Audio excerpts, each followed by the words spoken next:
Welcome to another Tech Stuff Tuesday. This week, we're going to take a look at what happens to a sub while it's in play. And not just the normal stuff you would think of, but everything on the whole.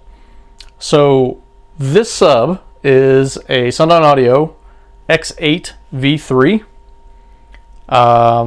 We've got it on our America 12K. We're going to ramp up power a little bit higher frequency than we might normally do. Try to get a little more heat generated, but we're going to get it moving as much as we can while sitting on this foam here, so we can demonstrate a few things that are happening.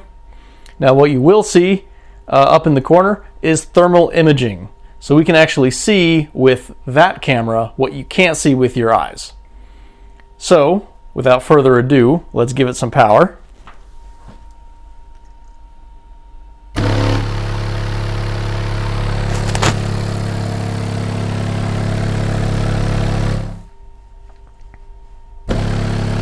So as you can see right away, we've developed more heat right here on the surround and on the spider.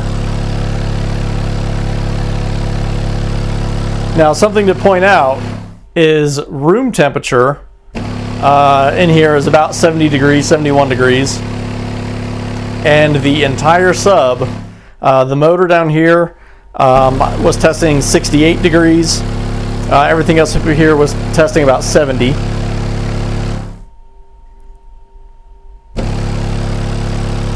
And you can see we've got a difference in temperature already. So it's not just the coil that's getting warm. And if we want to be specific here, the surround is already up to 84, 86.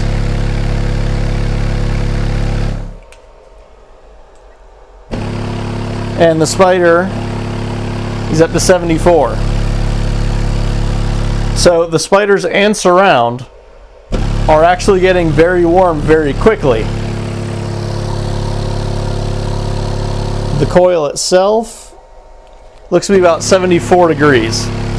So for the amount of power that we have on here, it's not really affecting the coil at all. So in some cases, the heat would come from the coil, and since it's the way this is positioned, but we do have vents, but it may heat up the spider that way, transferring heat through the former onto the spider, but we haven't had enough time for that to happen. So all of the heat that's being generated right now is solely off of friction. So the surround is moving and this roll is stretching in different directions, so that's generating friction. Friction releases energy in the form of heat. The same thing is happening with the spiders. So everything that's moving is actually warming up, not just the coil as a result of putting power through it.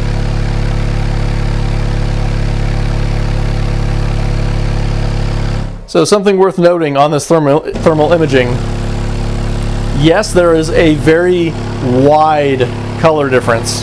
And it looks like it's actually way, way, way hotter than it is. The temperature that you're seeing is a temperature difference, not the actual temperature. So it's not to a burning type heat, which I'll show you again here. We're about 83, 84 degrees in that neighborhood. The dust cap is actually sitting about 97, 98 degrees.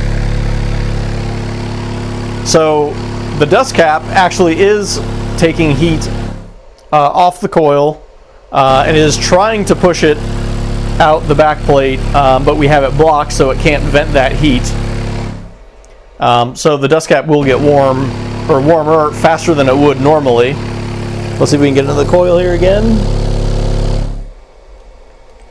When we test through the basket down there, it's still about 76 degrees.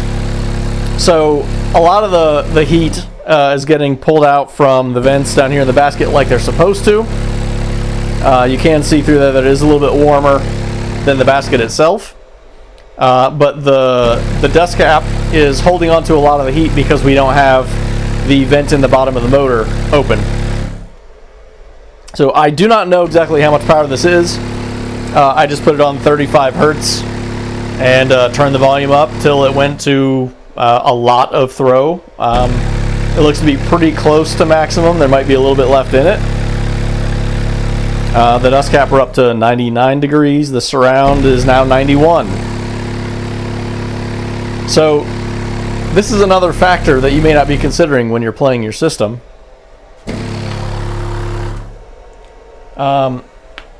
If it's particularly cold, you might notice that it sounds a little bit different. And part of that reason is because the surround and the spiders are stiffer, so that changes the compliance.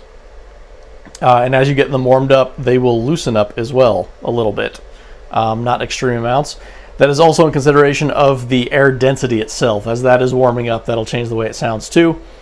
But one big thing is if the surround and the spider are contracting as a result of the temperature, that's going to change the way that it sounds. So after you get it moving for a while, as you see, the surround and the spiders will warm up, changing the way that it sounds. They should never get hotter than the coil will in the end. If you're dumping a ton of power, that coil might get to 200 or 300 degrees. In some cases, it could be as high as 500 degrees. The spider will get warmer, the surround will get warmer, but they'll never get hot enough to catch fire or anything like that, except for some very, very specific instances that I've seen with one manufacturer. I'm not sure if it's the leads or what. I think the leads might get hot, which set the spider on fire. It's not anything that we carry. It's not anything that we use, not anything we build. I just know I've seen it happen a lot with this particular manufacturer. So there you have it. More is happening with your sub than you realize in the actual temperature. As far as holding on to heat, we're 81 degrees on the surround still, 90 on the desk cap, and 76, 79 in that area. 76, 77 on the spider.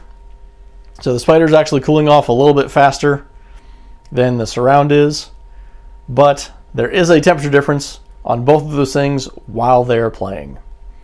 Make sure you hit subscribe and get the notification for all of our new Tech Stuff Tuesday videos. Comment below if you have any suggestions or any questions on this video.